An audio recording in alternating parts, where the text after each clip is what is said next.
Hi guys, it's Theo Stocker here for Yachting Monthly today, and I'm out on the Solent for a test sail on board the Beneteau Oceanis 37.1. We've been having a great day so far. We've got lovely conditions, there's even a little bit of sunshine, and we're having a really good sail. Now the 37.1 replaces the old 38.1, which was built for the last decade. It's the 7th generation, this one's the 7th generation of the Oceanis brand. So it's hugely popular. The 38.1 sold 800 hulls. So I'm really interested to see how they've developed it and what this boat does. She's all about easy, enjoyable sailing and lots of comfort on board. So we'll go for a bit of a sail. I'll give you a full tour around and we'll see what we think.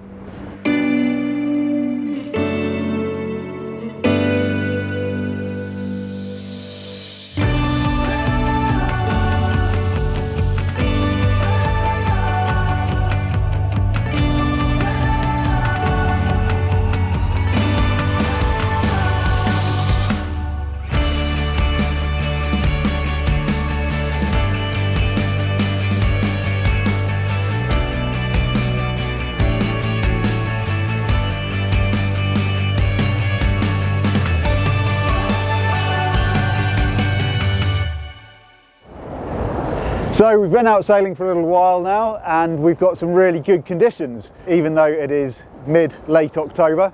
It's a southeasterly, so it's reasonably warm, and we haven't had any rain, and we're getting about 14 knots of true wind, so that's a nice force 4, and right now I'm sailing at 32-35 degrees to the apparent wind, which is about 18 knots across the deck, and that's giving us just over 6.5 knots of boat speed. We've touched sort of 7 knots of boat speed earlier when the wind got up to more like 18 knots, but generally we're sitting about 6.5 knots very comfortably. Now the boat is really easy to sail. She's sitting here really happily. As you can see, we've got twin wheels and we've got twin rudders. They're right outboard, so the windward rudder comes up out of the water, but it means we've got loads of grip. Earlier on I tried bearing away with the sails pinned in when a gust came through. There's absolutely no suggestion that she would let go of that grip. Now she's pretty well balanced. You can see that I can let go of the helm here. That's in part thanks to the hull shape, because she's wider forwards as well as aft, which means that the boat isn't really asymmetrical when she heels over, so that helps. The twin rudders and the extra grip is the other thing. The slight downside of that is you get a little bit less feedback through the wheels. Obviously you've got 2 wheels, 2 rudders, so you're sailing off the telltales a bit more. There's a little bit of feedback. I can feel when the helm starts to load up a little bit, but if you're after really fingertip sailing, then that's not necessarily what this boat is about. She's about being easy and enjoyable to sail, and I've certainly had fun doing so. On this boat we've got a Genoa and an in-mast furling mainsail. You can have a self-tacking jib, or you can go for the first line package, which would also give you a fat top mainsail. As it is, we've got a bridle over the companionway and you winch that on. Now the Genoa sheets and the self-tacking jib sheets come aft here to the winches just in front of the helm, so I can adjust the Genoa while I'm sailing. I can't very easily tweak the main sheet. I need either a crew member to do that or I stick it in auto to adjust the main. So I'm not going to be playing the main, particularly on this boat. And also I'm not necessarily going to crank on loads of leech tension, because the main sheet attachment is quite a long way forwards on the boom. But then if you can sail 32-35 degrees to the apparent wind, then that's a very reasonable windward performance. You'll notice here that we don't have any backstays, and this is a backstayless rig. It's another thing that keeps the boat really simple. Also means you can put that fat head main on if you want to. To support the mast then, the spreaders are very long and they're swept quite a long way aft. They're sort of about 40 degrees swept aft.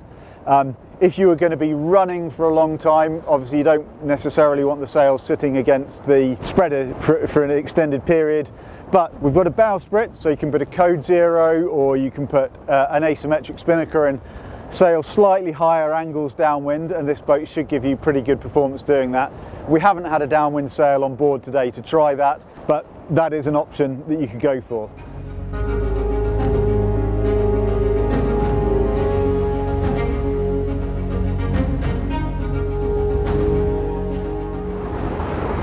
Right, well the helm stations are pretty well laid out. On this one we've got a pedestal just on the starboard wheel, none on the port wheel, but we have got a couple of instrument repeaters down here to port. Obviously on starboard this is where most of the controls are, so I've got a 6-inch chart plotter here, I've got my engine controls, bow thruster controls there. On a boat like this, twin rudders, quite high windage, it's going to be really helpful to have a bow thruster when you're manoeuvring into a tight berth. Phone charger. I've also got a remote for the anchor windlass here, which is really nice, so if I'm anchoring short-handed then I can control the anchor windlass there. I've got a compass, drinks holder, winches here are really nicely within reach of the helm. If I had the first line package I could get the main sheet back to here. At the moment I've just got the Genoa on this. Neither of these are powered because we've got cabins under here.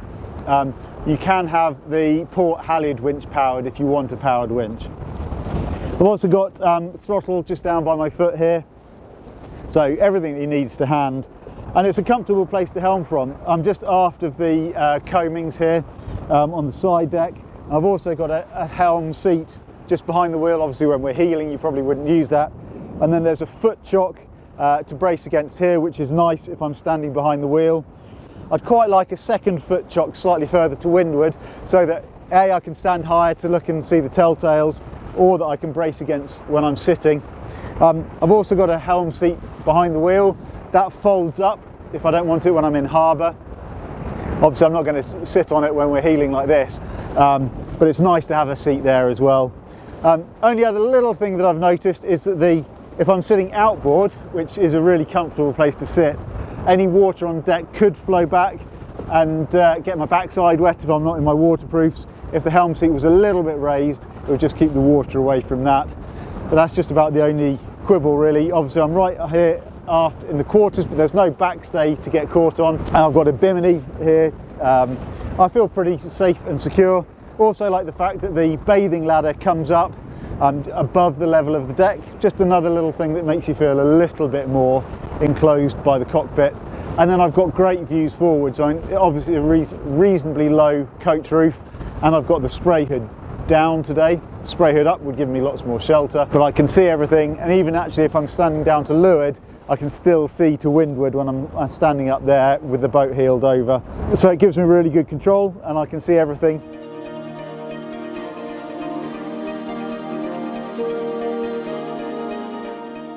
Okay, in a second we've got a gust coming. I've got the sails pinned in for sailing upwind. I'm just going to try and bear away in the gust without letting the sails out, just to see how much grip we've got and see what sort of angle of heel we get to. Here comes the gust. That's the gust now, bearing away. It's going right up on her ear, but the grip's absolutely effortless there. Up to 30 degrees of heel. Okay, so she stood up to that pretty well there. Another one, here we go. Right, let's hold that right on. There we go, that's the edge of the grip.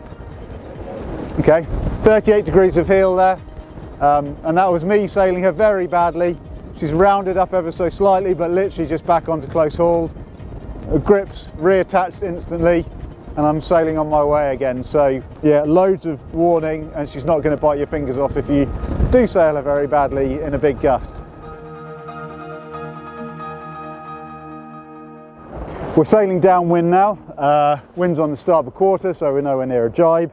We're heading back up Southampton water. While we're going, I thought I'd show you around on deck, and you can see how it all works. I've shown you the helm and all the sail controls and that kind of stuff. Let's have a look at the transom then. So here we have a fold down bathing platform, and on port side there's a pulley system to control that down. I'm told that this bathing platform is actually the same size as you get on the Beneteau 51 in terms of surface area, so it's a really good big bathing platform. And you can see there that you've got a fold down ladder with handholds that stick up either side of it. When you're bathing off that, obviously there's an emergency ladder separate to that, so you don't have to fold that down to get a man overboard back in. And there's also a midship step here. You can see that the little edge there, that forms a step for getting down, which makes it really easy. Under my feet here we've got the life raft stowage. We haven't got a life raft on board today because this is just a demo boat, but in there's a good big space, so I can pull the life raft out over the top of that. or with the bathing platform down, I can just slide it out over the transom. On either side, I've got these helm seats, and they fold up like this, pop down. One of the nice things I've noticed on this boat, little touches that make just lift it up a level, there's lots of gas struts fitted rather than just bits of string or clips. The gas strut holds the leg out, so it just makes it feel a little bit more solid. There is a clip if you want to clip that back and keep that up. And then under the helm seat here, we've got lazarettes. Shove that up there. So there's a lazarette here, and there's a lazarette on port side. That gives you access to the steering gear. There's an emergency tiller in there. And one thing that's quite nice to see on this boat is that the wiring looms and the hoses and stuff and all of the systems have been tucked out of the way and are quite well protected, which means that if you do want to put your fenders in there or other cruising kit, you can do without risking damaging stuff. On some boats you might see sort of systems and things a little bit more higgledy-piggledy, but they've made it quite tidy in there, which means it's a more useful space. Albeit if you did cram loads of stuff in there, I can see the arm for the autopilot there, for example. So you do have to be a little bit careful. You could probably build a little baffle in there if you did want to use it for lots of stuff.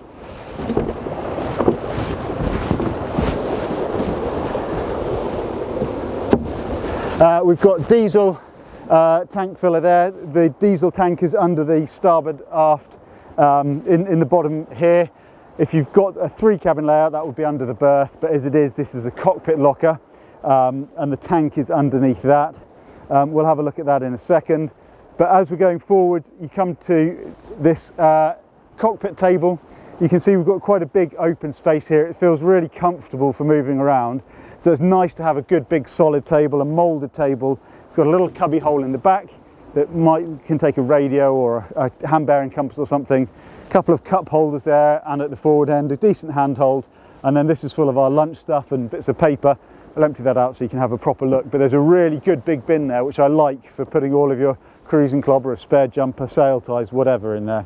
Moving forwards then, as I mentioned, we've got a cockpit locker here. You don't get one on port side, it's just on starboard side. This boat's a 2-cabin version, which means in here is an absolutely cavernous space. That goes all the way down, and it's nicely lined out with wood. So there's a wooden base over the tank underneath it, and then there is shelving and cubby holes outboard of that. And I can also access that from the really large heads compartment on starboard side. If I did have a 3rd cabin there instead, that would obviously be a berth. And then this would just be a cockpit sole depth locker, so it'd be a smaller locker. So I'd lose a bit of stowage space. I would imagine that most people buying this as private owners would go for the 2-cabin version. Chartered companies may well go for the 3-cabin version, which means including the double in the saloon, you can actually sleep 8 people, which is great for charter, but probably most people privately sailing don't fill their boat that full these days. Just to notice on the on deck here, we've got a wooden deck here. It looks like teak. It's actually a composite Iroko. So if you look very closely, it's lots and lots of thin veneers of Iroko stuck together and then sliced into planks. The idea of that is it's pretty robust. And it's a lot more sustainable than teak and chopping down the Myanmar rainforest for teak logs there. Anyway, that's one of the things that Beneteau are doing to try and make their boat building a little bit more sustainable. Sail controls, obviously they come aft. On this boat, as on a lot of production boats, the lines are taken aft on top of the coamings. Just need to make sure then before you're using the sheets and things that your crew aren't using those as handholds. At the forward end of the cockpit seats, we've got a nice wider section making use of the beam here, and I actually really like this. We've got nicely beveled cockpit coamings, so that this is really comfortable for leaning back against, and if you're sailing upwind, that's a cosy little corner. And similarly, nicely angled on the outboard coamings, and up to a decent height so it doesn't sort of dig into your back. The only thing here is we haven't got rope bags here. The rope bags for all the halyards are inboard. I think that's quite a neat solution. They've actually just hooked them here over the little perspex doors that close off the companionway. It does mean that it's a little bit of a narrower walk through, but it means that you've got this good flat space for leaning on rather than having lots of clobber here and having halyards digging into your back. You'll also notice that we've got a small opening hatch that goes into the heads compartment on this boat. and into the aft cabin on port side. And then we've got our 2 winches. Neither of these are powered winches for the halyards, but you can optionally have the port winch powered if you want for help putting the main up and down. If you had the slab reef main or the fat top main, you might want that. And then at the moment we've got the main sheet on here, and all the other lines and halyard controls come back here. It's worth saying that the other line that comes aft on the cockpit coaming here that I forgot to say about, is that's for the towable jib cars, which is a really nice feature. They're on the coach roof, so that the sheeting angle is reasonably narrow, and then you've got a decent 4-to-1 purchase there, so that you can move the jib cars even when the sail's loaded up, which if you're reducing sail and you need to move the cars forward is a really nice touch to have. I like that. You can see we've got the spray hood folded down at the moment. We'll put this back up when we're in harbour. That gives loads of shelter. That comes all the way aft to about here, so the crew at the forward end of the cockpit get a decent amount of shelter. And then just over that we've got the main sheet with the bridle. That's on a 4-to-1 purchase as well. I felt that's a little bit underpowered. I'd quite like a little bit more purchase on that, but what it does do is it gets the main sheet out of the cockpit and well clear of anybody when you're jibing, so there's no risk of getting caught by that. And the boom is also high enough that it is above head height, so jibing becomes a lot safer when you've got that set up, which for cruising maybe gives you a little bit less performance, but is a good safety plus point. Right, let's go forwards and have a look on deck. Stepping outboard, the coamings aren't too high to step over. There is grip moulding on top of the coamings if you want it. Coming past here we've got gates in the guard wires. Obviously the top sides are reasonably high on boats these days, so you could always rig a little fender step or something to help you get on and off if you need to, but it's nice to have the gate in the side so you don't have to climb over the railings as well. Coming forwards then, the shrouds are taken outboard, the chain plates are outside the boat. It's quite nice, it's all very easily visible and easy to inspect. Not having split bases means that you do need to duck under this shroud a little bit as you're walking along, but that's not a big issue at all. And you've also got these grab rails that take you from the spray hood up to the shrouds, so you're reasonably secure moving around on deck. As I mentioned, here are the towable jib cars. Nice to see they're a reasonable length so that you can actually get the car quite a long way forwards. It's a 110% overlapping Genoa, so you can reduce sail as you go. Up at the mast then, we don't have any mast steps on this boat. It's an in-mast furling main, so you don't really need to go up the mast at all. If you had a slab reefing main, you might want to put a little mast step there just so you can get to the head of the sail. Strut kicker. And a 4-to-1 bang here. That's the control line for the furling mainsail. You'll also see that as standard the boats come with a self-tacking jib track, and that means that if you did want to revert to the self-tacking jib, it's really easy to add on. Ventilation's pretty good here. We've got an opening hatch there with a permanent vent in. We've got opening hatches above either side at the forward end of the saloon. This is actually above the galley here. And there's also a little opening hatch in the coach roof windows on the side from the aft cabins or the heads. Permanent dorade vents as well, really good to see. So you've got a continuous flow of air even when the boat's closed up. Water filling tank here, and the water tank is under the forward bunk. That keeps it out of the way. Does mean that when you're sailing there's a little bit more weight to starboard, we found, so that on starboard tack we had slightly better speeds than on port tack. That might just be to do with how the boat's loaded up, and this is sort of light boat without very much kit added on yet. Right, moving forwards then. We've got a lovely big foredeck. It's quite wide and open, so you'll want to hold on to the guard wire as you go forwards. At the moment we haven't got jackstays rigged, but obviously if this is your own boat you'd probably want to do that. The tow rails are really nice in that they are moulded into the deck and of a reasonable height so that you can brace against them properly if the boat's heeling and you're coming up on the bow. Not that you'll do much of that in this boat though, I expect. And then gaps around the stanchion bases, that all looks really nice and strong with additional little eyelets here so you can attach furling line points or fair leads, or just it's quite handy to have tie down points if you've got a dinghy on deck, that kind of thing. We've got an anchor locker here. That's a reasonable size, you can fit plenty of chain in there, and there's a really good fall for the chain underneath the windlass so that things don't get fouled up. You could probably squeeze a couple of fenders in there, but it's not really designed for that. They're better going aft. And then I've got controls for the windlass, obviously also the controls at the helm, which is a nice option to have, and a manual handle there as well. And you can see there's a little deflector for the chain, which means that the windlass can be tucked out of the way to one side, while the chain then goes forward underneath the bowsprit through the integral bow roller. And then we've got an above deck manual furling genoa here. If you had the self-tacking jib, that would mount onto there as well. And then forward of that, you've just got 2 tack points for a genoa or a code 0 if you want to. The aft one would take the code 0 because it's then supported by the bow roller. Right, we're just motoring back up the Hamble River now at the end of our sail, and we've got the engine on, so I thought I'd just tell you about that. It's a 40 horsepower Yanmar. That's quite a decent size for a standard spec, but there are no other options. I'm 2,000 revs at the moment, and we're doing 6 knots through the water, albeit with a bit of wind behind us. Wind against tide though. If I come up to 2,300, it's about like that, which is a fairly standard cruising speed. It gives us about 6.5 knots, I think, it'll come up to.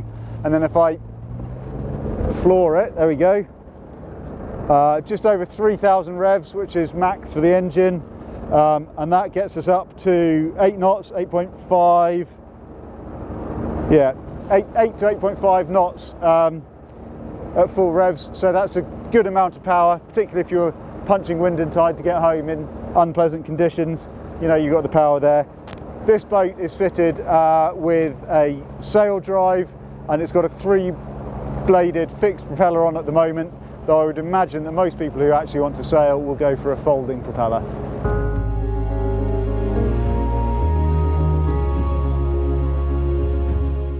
Well, we're back in harbour now after a great sail. We've got the spray hood up, nice little row of LED lights there for the cockpit in the evening, very nice. But let's go down below and have a look around.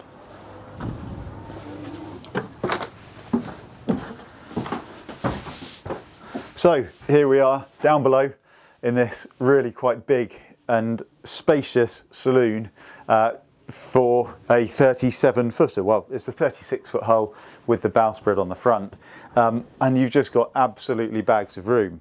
Now you come down 4 steps, they're fairly gradual, and thanks in part to the bridle for the main sheet, so this hatch here can come a bit further forwards.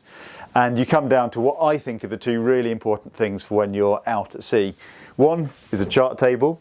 Fine, you might not navigate with a paper chart all of the time anymore, but you're going to have pilot books, and there's stowage space for your pilot books there, so you can have your almanac, so you can check your tide times and the entry directions to a new harbour or whatever you need, plus your VHF radio and all of your electronics and your stereo, of course. And you might have a navigation laptop on the chart table. That's all to hand as soon as you come down below. And the other thing you're going to want is the heads, which is here to starboard. We'll have a look in there in a second, because that is a cavernous space. In this boat, which is the 2-cabin, 1-heads version, there are a few other versions. You can have 3 cabins, and you can have 1 or 2 heads with 1 forward for the master cabin forwards. This one is the 1-heads 2 cabin. Make sure I get that the right way around. So we'll have a little bit of a look around, and I'll show you what you get for that. As I said, the chart table I think is a really nice feature to have, because you can come down below and navigate. I mean, also a lot of people will work from home on their boat. You might have the occasional email to do, or you've just got some planning to do while somebody else's kids are playing cards at the table there and somebody's in the galley. So it's nice to have a separate space.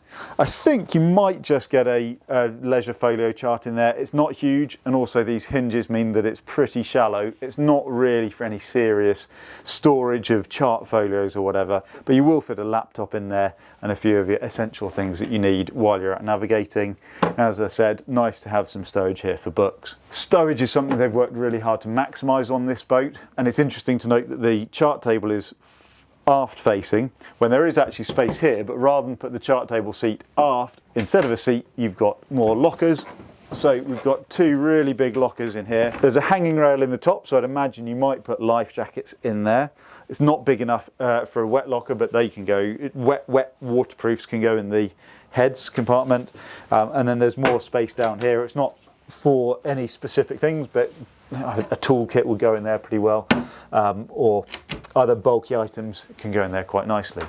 Going forward into the saloon then, this boat just comes in one layout in terms of the saloon, which is C-shaped seating to port and a longitudinal galley to starboard. Don't know if that's everyone's cup of tea. Some people like to have a settee there and then the galley further aft, but this creates lots more space for the heads and the chart table and that kind of stuff. Beneteau say that you can comfortably sit 6 people around this table. In this configuration, there's no bench in the middle. I reckon you'd get 4 people. 1, 2, 3, 4 would be really comfortable. And then this boat hasn't got it, but I think you'd want a couple of stools or something so that people can sit on this side of the table, and then I would say that you definitely can fit 6 people really comfortably around that table. There's no hinges or lift out things, so it's all fairly basic. There's no fiddles around it either, so it's a fairly basic setup. But I do like having C-shaped seating because it means there's somewhere to put your feet up when you're relaxing in the evening. And I think a couple of stools here would go really nicely. As standard, this table can be lifted off, take the legs out and drop it down, and then there's a cushion infill, and you can make this into a double berth.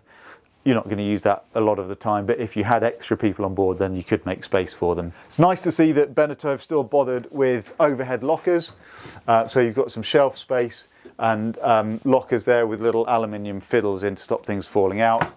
And then they've also put fiddles behind these cushions. Sometimes builders just put cushions in place, but the little fiddles along there, I mean, you can actually use that as a shelf, and it's not going to drop down the back of the cushions and get lost in the bilges somewhere. So I like that.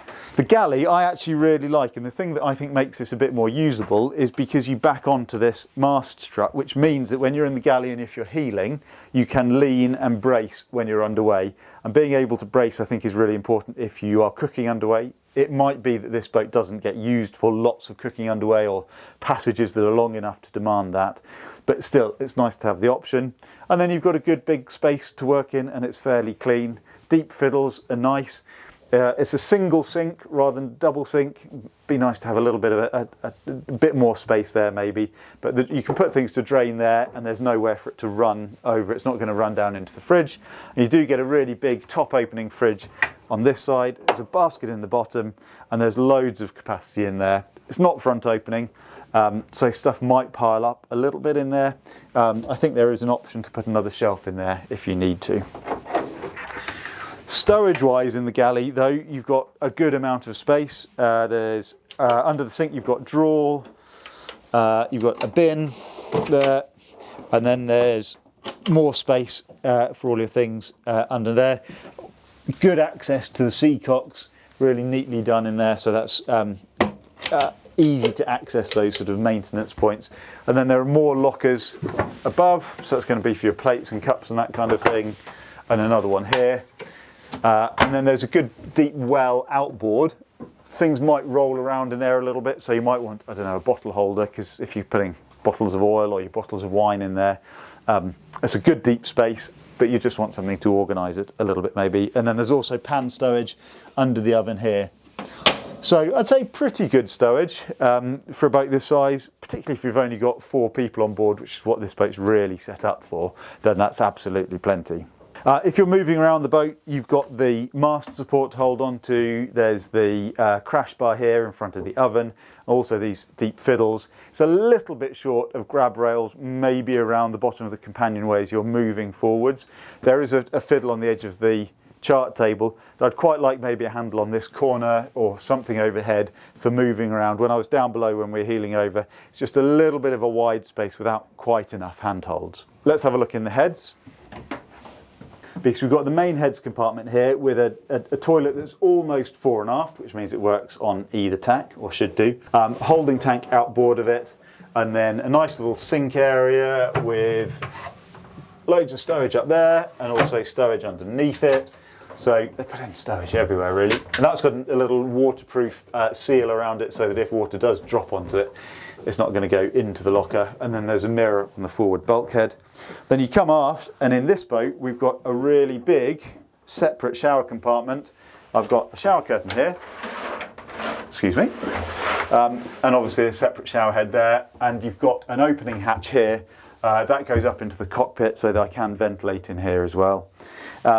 Access into the engine bay there, and on this side I've got a really good big hanging locker that I can hang waterproofs and things in. It's not very well ventilated, so if you wanted to dry stuff you might want to hang it in here first, let it drip dry and then put it away in the locker. But it's really nice to see that large amount of space. And then a nice touch, so I can open this hatch here. That is the cockpit locker slash workshop or whatever. You can actually get in there, there's plenty of space to crawl in, but if you want to keep a dinghy and bikes, folding bikes to go ashore, there is more than enough space to do that in there. And then you've got the fuel tank under the panels at the bottom there. If you have the 3 cabin layout, which I'd imagine quite a lot of charter companies would, the heads would end here. And then this would be the door out into the saloon, and then I would now be standing at the head of the bed for the starboard aft berth. As it is, this is all, as you've seen, stowage and showers and things, but you can have this as another berth so that you can sleep 6 to 8 people on board. Right, while we're talking about the cabins, let's have a look on port side aft. So there is a grab hole here at the bottom of the companionway. That's nice. I like having that. Yeah, as I said, just a couple more would be nice. And then you come into here and you've got a really big cabin. Plenty of standing headroom, decent locker here that's got both shelved space and some hanging space.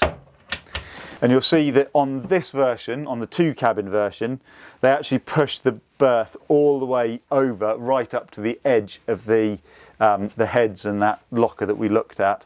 If you have the 3 cabin version, that bulkhead comes onto the centre line and this bed is ever so slightly narrower. But this is, I don't know what you describe it as, bigger than king size, super king size. I think it's actually probably emperor width, I think it's called. Anyway, it's really wide. So plenty of space to be very comfortable. It's a little bit of a shame that this boxing in here, that's got electrics and systems in there. It would have been nice to have some higher level stowage. It feels like this is slightly wasted space, that you could have had stowage. And some boats have hull windows in the aft cabin. This one doesn't have hull windows in the aft cabin, though it does in the forward cabin. And then you've got a little bit of access there to the steering gear at the aft end of the berth as well. Underneath me there is a bit more stowage, and there's also access to some of the machinery space. I said when we were sailing this boat's got a sail drive. I was wrong, it's actually a shaft drive, and you can get to all the shaft and the stern gland and all that kind of stuff under the centre of this berth here. Let's just have a quick look at the engine bay. So that comes up on gas struts. It's quite nice that this comes up above horizontal. Some boats don't come quite that high, but it means you've got a little bit more space for accessing the engine. It's not a huge engine compartment, but it is perfectly sufficient. So we've got the Yamaha 40 horsepower, and obviously that's mounted this way around because you've got the water pump, alternator, fuel filters, secondary fuel filter, primary fuel filter, header tank, sorry, the seawater strainer annoyingly is slightly further aft so that I can't see into that very easily without unscrewing it. It would be nice if that was mounted further forwards so that I could see that a bit and get the water out without dripping seawater everywhere. That's the only thing that I would say, that sort of gripe that I'd have in that. Otherwise, that's a really neat, clean access. And you'll notice, if you look carefully, that the engine is tilted slightly further aft, and that's because that is the shaft drive, with the shaft going slightly downwards towards the stern gland. A couple of other things worth mentioning in the saloon. One is the finish. This is it's all in Alpi wood, whichever colour you go for. This is the sand oak Alpi wood. Alpi wood is like a composite where it's lots and lots of thin veneers stuck together and then put on. It's pretty robust, and it gives a very nice straight grained finish as well. This is a sand oak finish. You can go for a darker mahogany finish if you prefer.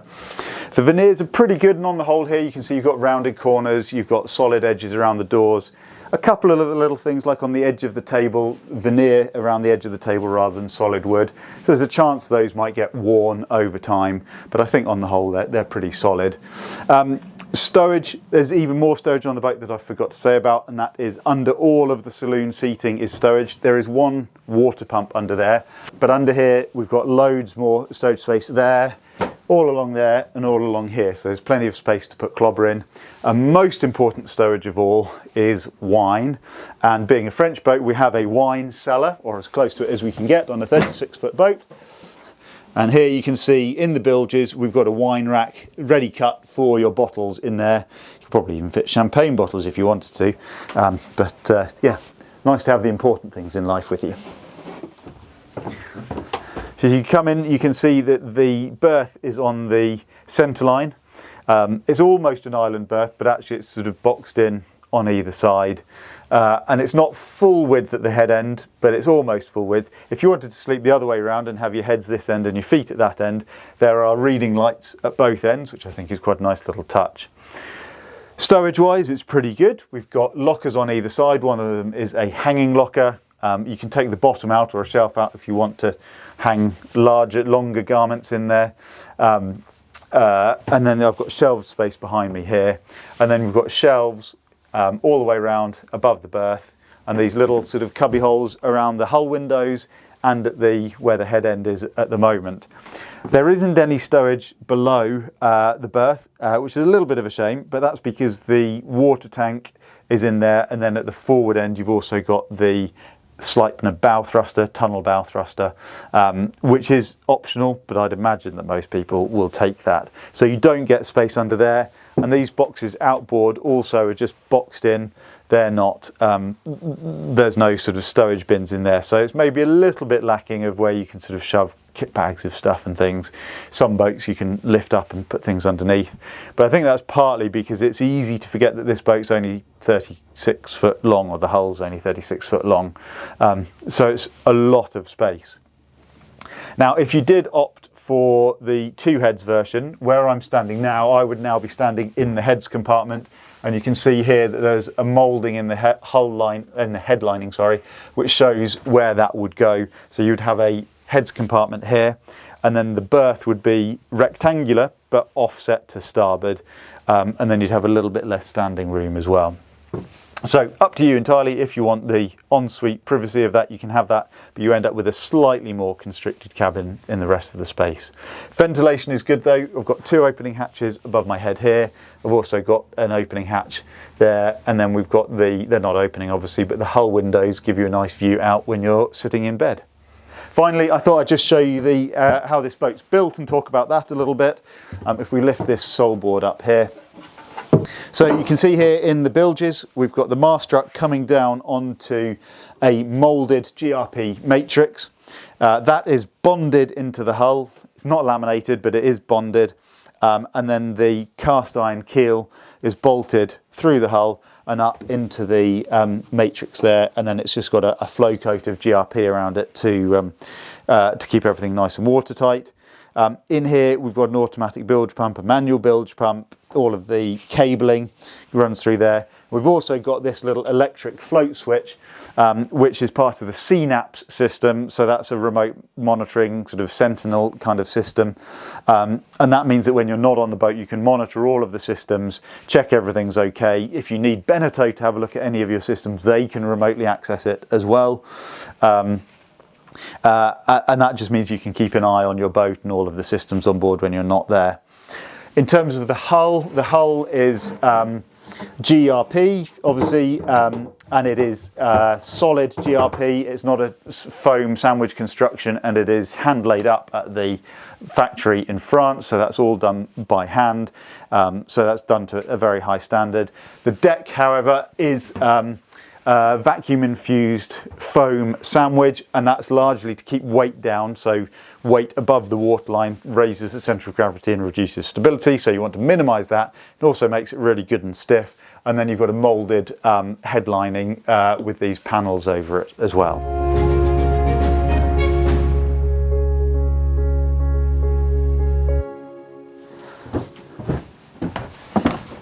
Well, there we have it. That is the Beneteau Oceanis 37.1. I hope you've enjoyed coming for a sail with me today. I've certainly had a lot of fun, and we've had surprisingly good conditions given the time of year. Force 4, force 5 from the southeast, and even a little bit of sunshine. Now, Beneteau set out to build an easy and enjoyable boat that was spacious and comfortable, I said at the start. And I think they've achieved that. We've actually had a lot of fun sailing her today, even in the gusty conditions. She's been really quite forgiving, and I thought she was quite a reassuring boat to sail. There were bits where I didn't sail her particularly well, where we bore away deliberately in the gusts with the sails pinned in, and she was really quite forgiving and had huge amounts more grip than we needed had we been sailing her really well. So I like the fact that it gives you margin. Now, this isn't going to be a performance boat or a purist's boat. I think if you want performance and you're looking at Beneteau, you might go to the Beneteau First 36. You could opt for the first line on this boat to give you a little bit more performance, but I think things like the fact that it doesn't have a backstay really show that it's focused on keeping things as simple as possible, even if it means the forestay sags a little bit in some of the bigger gusts and that kind of things. You haven't got the options to tweak lines. One of the negatives of this boat, I think, was some of the sail controls. I'd really like to have the option to have the main sheet at the helm. I'm sure it can be rigged. I don't think it'd be very difficult to do, but not being able to dump the main in a gust would be a little bit frustrating. And also I think where the main sheet is on the boom, it's quite hard to crank on enough leech tension in the main, even with just the in-mast furling main. If you had the performance main or even just the standard main, you might be lacking a bit of power. I guess you could spec up those the blocks purchase on the main sheet.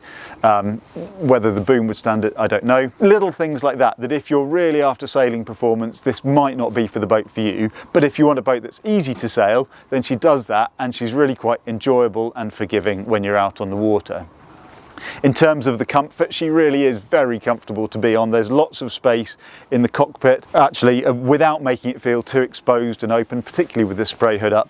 And down below, she's very comfortable as well, especially she's only a 36 foot. I keep on forgetting that. You have to remind yourself of that she's not a huge boat, but she's got lots and lots of volume. The finish seems pretty good on the whole. She is clearly a production boat built to a price, and I think that shows a little bit in some of the edges of the veneers and maybe some of the finish sort of in some of the locker lids and that kind of thing. But that is really nitpicking because you are getting a huge amount of boat for your money. I'm sure you want to know what she costs, and this boat, the base price from the factory paid in UK pounds sterling would be £164,000, just over. That's excluding tax. This boat, as she is, all of the extras that she's got, including VAT and commissioning, here delivered, ready to sail in this country, is £294,000. That might seem like a reasonable amount of money, but you do get a lot of boat for that, and it's actually pretty competitive and very much in line with all of the other boats in this sector. For example, the Jeanneau Sonoty 380, the Dufour 37, and other boats of that ilk. They're all pretty much in line. So you'd have to have a look, take your choice, but you should definitely have a look at this boat if you're going to do that. Now, whether this boat proves to be successful or not, I think the fact that Beneteau Oceanis 38.1 sold 800 hulls, means that this boat has a very good chance of being very popular indeed.